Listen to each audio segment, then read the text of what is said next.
ये हैं हरियाणा में महेंद्रगढ़ जिले की रहने वाली गरिमा। उम्र सिर्फ 10 साल। दृष्टिबाधित हैं, लेकिन उपलब्धि इतनी बड़ी कि इस साल इन्हें प्रधानमंत्री राष्ट्रीय बाल पुरस्कार से सम्मानित किया गया।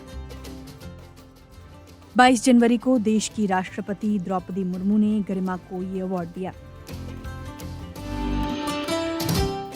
गरिमा ने वंचित तबके से आने वाले बच्चों और दृष्टिबाधित बच्चों को शिक्षा उपलब्ध कराने के लिए साक्षर पाठशाला नाम की पहल शुरू की है। गरिमा सिर्फ 3 साल की थीं जब उन्होंने वंचित वर्ग से आने वाले बच्चों का शिक्षा के लिए उत्साहवर्धन और पढ़ने के लिए मटेरियल देना शुरू किया था। वो अब तक 1000 से ज्यादा बच्चों की मदद कर चुकी हैं और इसके लिए गरिमा 100 से ज्यादा कार्यक्रम भी कर चुकी हैं। मैं स्लम एरियाज में जाके कायदा, पेन, पेंसिल, टॉफ़ी, गुब्बारे बच्चों को प्रेरित करती हूँ स्कूल जाने के लिए, इसलिए मुझे ये राष्ट्रीय बाल पुरस्कार दिया गया। मैं उन्हें सबसे पहले कहती हूँ कि मेरा नाम गरिमा है और मैं अपना परिचय देती हूँ। उसके बाद उन्हें थोड़ी सी चीज़ें देती हूँ, फिर वो मेरे दोस्त हो जाते हैं, वो आराम से पढ़ने लगते हैं। वो फिर मोटिवेट हो जाते हैं, फिर वो भी अपने माता पिता से कहते हैं, उनके माता पिता भी मोटिवेट हो जाते हैं कि चलो इनको स्कूल भेजना चाहिए, और वो भी फिर स्कूल जाते हैं। गरिमा अब इन बच्चों को ऑनलाइन पढ़ाना चाहती हैं और खुद एक टीचर बनना चाहती हैं। उसमें एक सॉफ्टवेयर होता है लैपटॉप में, वो NVDA और जॉर्ज, तो मैं NVDA यूज़ करती हूँ, तो वो मेरे को बोल के बताएगा सब कुछ, तो इस तरह से मैं लैपटॉप चला।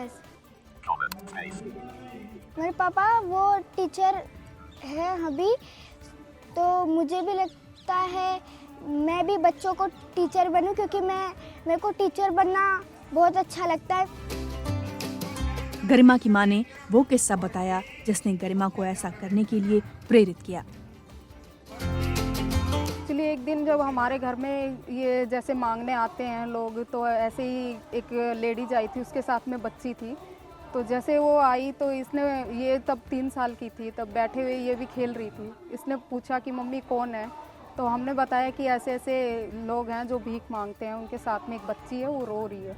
तो कह रही कि ये जैसे मैं स्कूल में जाने लगी हुई, ये स्कूल में नहीं जाते हैं। मैंने कहा नहीं जाते, तो ऐसा नहीं हो सकता कि मैं इनको पढ़ाऊँ। बस वहीं से इसकी जर्नी स्टार्ट हुई, और ये जैसे भट्टू वगैरह पे जाना स्टार्ट किया इसने, और तभी से ये वर्क करने लगी। ये जब बाय बर्थ ही दोनों बच्चे मेरे सेम हैं, दोनों में नर्व सिस्टम में प्रॉब्लम है इनके, तो तभी से हमें डॉक्टर्स ने सलाह दी थी कि इनका स्टडी के अलावा और कुछ नहीं हो सकता है, आप इनको स्टडी दीजिए, बस वही इनके लिए ज़रूरी है। गरिमा के पिता एक शिक्षक हैं और वो भी झुग्गी झोपड़ियों में रहने वाले बच्चों को फ्री एजुकेशन देते हैं। वो बताते हैं कि दृष्टि बाधित होने के बावजूद गरिमा ने कैसे अपनी पढ़ाई जारी रखी। नॉर्मल स्कूल में जाती है, जिसमें जर्नल बच्चे अपना कॉपी में काम करते हैं। गरिमा अपना लैपटॉप ऑन करती है, उसमें ही हिंदी इंग्लिश में टाइपिंग करती है और वापस मैम को मेल कर देती है। तो इसकी हिंदी इंग्लिश में पूरा टाइपिंग है, पूरा कम्युनिकेशन इसका कमांड है कीबोर्ड पे, और उसमें एक सॉफ्टवेयर होता है जॉर्ज और NVDA, जिससे ये कर पाती है। तो नॉर्मल बच्चों के साथ अच्छे से रहती है। आप मेन गेट पे छोड़ देते हैं, 4th फ्लोर पे खुद जाती है स्टिक के माध्यम से।